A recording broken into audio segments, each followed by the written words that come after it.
आईने हिंदी के एक नए एपिसोड में आपका स्वागत है। इस वीडियो में हम बात करने वाले हैं रूस के बारे में। कल के डिफेंस न्यूज के वीडियो में हमने आपको संक्षिप्त रूप में बताया कि अब रूस भारतीय नौसेना के लिए भी क्या क्या ऑफर कर रहा है, लेकिन भारतीय वायुसेना के लिए भी उन्होंने अपने ऑफर को एक्सटेंड किया है। और क्या अब SU-35 और SU-57 दोनों फुल ट्रांसफर ऑफ टेक्नोलॉजी के साथ भारत को ऑफर किए जा रहे हैं, और क्यों रूस नासिक प्रोडक्शन लाइन को लेकर इतना डेस्परेट है? आइए इसके विषय में चर्चा करते हैं, क्योंकि कुछ नई रिपोर्ट्स आई हैं जो कि काफ़ी इंटरेस्टिंग है। देखिए, इसमें कोई संदेह नहीं है कि रूस इस समय पूरी ताकत झोंक चुका है SU-57 के लिए भारत जैसा कस्टमर ग्रैब करने के लिए, और उन्होंने लगातार अपने जो प्रपोजल हैं उनको इंटरेस्टिंग बनाया है और कुछ चीज़ें ऐसी ऐड करी है जो इस कंपटीशन में SU-57 को अलग ही लाकर खड़ा कर देती हैं। लेकिन अब उन्होंने एक और बोल्ड मूव सामने रखा है, जहां पर रशिया ने भारत को डुअल प्रपोजल दिया है। यहाँ पर जो MRFA है, जो कि लगभग अपनी अंतिम सांसें ले रहा है, वहां पर एक प्रबल दावेदार माना जाने वाला जो SU-35 है, वो इस कंपटीशन को ज्वाइन कर चुका है। रूस ने भारत को SU-57E वेरिएंट और SU-35M वेरिएंट जो है ऑफर किया है। ये दोनों एयरक्राफ्ट 4.5 जनरेशन के एयर सुपीरियरिटी फाइटर्स है। हालांकि इनमें मल्टी रोल कैपेबिलिटीज भी है, लेकिन मुख्यतः हम इनको एयर सुपीरियरिटी फाइटर्स की श्रेणी में रखेंगे, और ये भारत को ऑफर किए गए हैं। रिपोर्ट्स में इंगित किया जा रहा है कि रूस के तरफ से अब जो भारत में ये एयरक्राफ्ट है, ट्रांसफर ऑफ टेक्नोलॉजी के अंतर्गत ऑफर किए जा रहे हैं।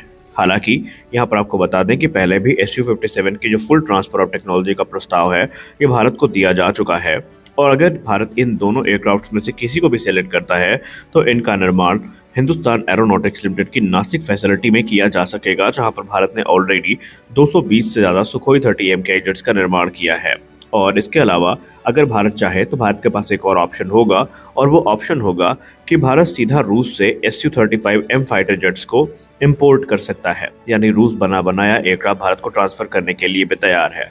हालांकि आपको याद दिला दें कि SU-35M भारत के MRFA प्रोग्राम में कम्पीट कर रहा था, लेकिन क्योंकि अब इस प्रोग्राम में अनिश्चितता के बादल मंडरा रहे हैं और उसका भविष्य अनिश्चित हो चुका है, तो रूस अब इस प्रोग्राम को फास्ट ट्रैक करना चाहता है। अब आपके मन में सवाल आ रहा होगा कि अगर राफेल जैसे प्लेटफॉर्म अगर कम्पीट कर रहे हैं तो भारत को यहाँ पर क्या एडिशनल बेनिफिट मिलेंगे, तो इस वीडियो में हम आगे वो भी बताने वाले हैं। देखिए, सबसे खास चीज़ ये किया गया है कि पहले SU-35M जो ऑफर किए जा रहे थे, ये AL-41 इंजन के साथ ऑफर किए जा रहे थे, लेकिन रूस ने कहा कि अगर भारत को ज़्यादा पावरफुल इंजन चाहिए तो अब ये एयरक्राफ्ट इसके लिए प्रोडक्ट 177S इंजन के साथ इंटीग्रेट करके भारत को दिए जाएंगे। इसके अलावा जो प्रोडक्ट 177S है, इसका प्रस्ताव भारत के सुपर सुखोई प्रोग्राम के लिए भी दिया गया है, और रूस के मीडिया सोर्सेज ऐसा इंगित करते हैं कि भारत सरकार ने इसको लेकर रूस से जानकारी भी मांगी है।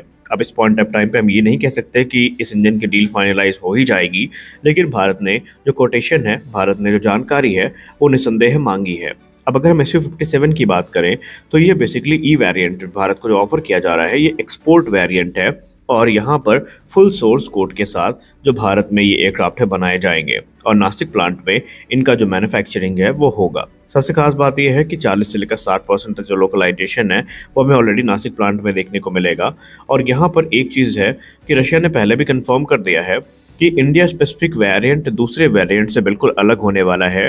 रूस ने भारत को ये भी आश्वासन दिया है कि आप बिल्कुल चिंतित ना हो, अगर आप कोई कॉन्फ़िगरेशन अपने लिए सेलेक्ट करते हैं और आप चाहते हैं कि उसकी सीक्रेसी मेंटेन रहे, तो वो कॉन्फ़िगरेशन किसी अन्य देश को एक्सपोर्ट नहीं की जाएगी, यानी वो इंडिया स्पेसिफिक वेरिएंट होगा जो भारत ही उसको ऑपरेट करेगा। अब रूस भारत की अस्त्र VVR missile, Rudram anti radiation missile, Virupaksha radar के इंटीग्रेशन के लिए भी तैयार हो चुका है, और वो मेक इन इंडिया इनिशिएटिव का समर्थन करने के लिए पूरी तरीके से तैयार है। इसके अलावा रूस ने भारत को advance medium combat aircraft programme में सहायता करने की भी पेशकश करी है कि अगर भारत इस प्रोग्राम को ज्वाइन करता है तो रूस अपने अनुभव को भारत के साथ शेयर कर सकता है, जिसके अंतर्गत भारत अपने प्रोग्राम को फास्ट ट्रैक करने में सक्षम हो। रोस्टेक का तो ये भी कहना है कि तत्काल ज़रूरतों को भारतीय वायुसेना के देखते हुए हम तकरीबन 20 से 30 SU-57 जेट को बना बनाया भारत को डिलीवर कर सकते हैं, वो भी सिर्फ 3 से 4 वर्ष में। उन्होंने ये भी कहा कि 3 से 4 वर्ष में ही जो लोकलाइज प्रोडक्शन है वो भारत में शुरू भी किया जा सकता है। लेकिन इसका मतलब ये है कि जाहिर सी बात है कि अगर रूस ये कह रहा है कि 20 से 30 एयरक्राफ्ट बने बनाए हालत में डिलीवर किए जा सकते हैं, तो जाहिर सी बात है कि फिर नंबर्स बड़े होंगे, यानी 50 से 70 के बीच में अगर नंबर्स होंगे तभी ये चीज़ें हमें देखने को मिलेंगी। वहीं अगर हम दूसरे हाथ SU-35 की बात करें तो ये 4.5 जनरेशन का एयरक्राफ्ट है। हालांकि अब ये इतना रिलेटेबल रहा नहीं है क्योंकि MRFA होगा या नहीं होगा हमें नहीं पता। ये MRFA में Rafale, F-18 super hornet, F-21 और F-15EX यूरोफाइटर टाइफून से डायरेक्ट कम्पीट कर रहा था, लेकिन रूस ने इसमें कुछ अट्रैक्टिव ऑफर्स ऐड किए हैं। रूस ने कहा है कि ये डायरेक्ट सप्लाई सोल्यूशन हो सकता है इंडियन एयरफोर्स की घटती स्क्वाड्रन की क्षमता को रोकने का, और क्योंकि ये बड़ी संख्या में बनाए भी जा रहे हैं तो ऐसे में भारत की ज़रूरतें पूरी हो सकती हैं। रूस ने ये भी कहा कि SU-35M जो है वो 70% जो टेक्नोलॉजिकल कॉमनैलिटी है सुखोई 30 के साथ MKI के साथ शेयर करता है, यानी कि जो टेक्नोलॉजी भारत में विकसित की जा रही है वो काफ़ी आसानी के साथ इसमें इंटीग्रेट करी जा सकती है और भारत के पास ऑलरेडी जो शेयर्ड मेंटेनेंस इंफ्रास्ट्रक्चर है वो होगा और पायलट भी इस एयरक्राफ्ट से काफ़ी फैमिलियर होंगे, तो उनके लिए इस पे अपना हाथ मजबूत करना बहुत मुश्किल भी नहीं होने वाला है। इसके अलावा उन्होंने ये कहा कि भारत अगर चाहे तो इन एयरक्राफ्ट्स का निर्माण हम भारत में कर भी सकते हैं। लेकिन यहाँ पर आपको एक चीज़ पता होनी चाहिए कि अब SU-35 का कोई मतलब सेंस बन नहीं रहा है, क्योंकि भारत ऑलरेडी SU-30 MKI को अपग्रेड कर रहा है और वो सुपर सुखोई स्टैंडर्ड में लगभग SU-35 की कैपेबिलिटीज़ को प्राप्त कर लेंगे। तो हम इस चीज़ को रहने ही देते हैं क्योंकि इसकी उम्मीदें कम लग रही हैं। एक चीज़ जो अट्रैक्टिव है वो है प्रोडक्ट 177S इंजन, जो कि भारत को यहाँ पर ऑफर किया गया है। सबसे खास बात तो ये है कि जो 177S है इसको लेकर कहा जाता है कि इसका जो थ्रस्ट है ये काफ़ी ज़्यादा है, और सबसे खास बात तो ये है कि इसका थ्रस्ट टू वेट रेशियो अगर हम देखें तो वो 9.5:1 का है। ये 142 किलोमीटर का थ्रस्ट जनरेट करने में सक्षम है। तो वहीं जो हमारा AL-31FP है इसका थ्रस्ट टू वेट रेशियो 8.2:1 का है। और सबसे खास बात यहाँ पर यह है कि प्रोडक्ट 177S में हमारे 6000 घंटे की जो सर्विस लाइफ है वो देखने को मिलती है। तो रूस ने अपना प्रस्ताव सामने रख दिया है। रूस ने ये भी कहा है कि SU-35 के साथ जो मिसाइल पैकेज है जो कि यूक्रेन के अगेंस्ट यूज़ किया गया है ये भी भारत को दिया जाएगा, और इसमें बेसिकली भारत को R-37M जो कि हाइपरसोनिक लॉन्ग रेंज की मिसाइल है जिसकी रेंज 400 किलोमीटर ये ऑफर की जाएंगी। इसके अलावा K-77M BBR मिसाइल जो है ये भारत को ऑफर करी जाएंगी, और यही चीज़ें हमें जो SU-57 है उसके साथ भी देखने को मिल सकती हैं।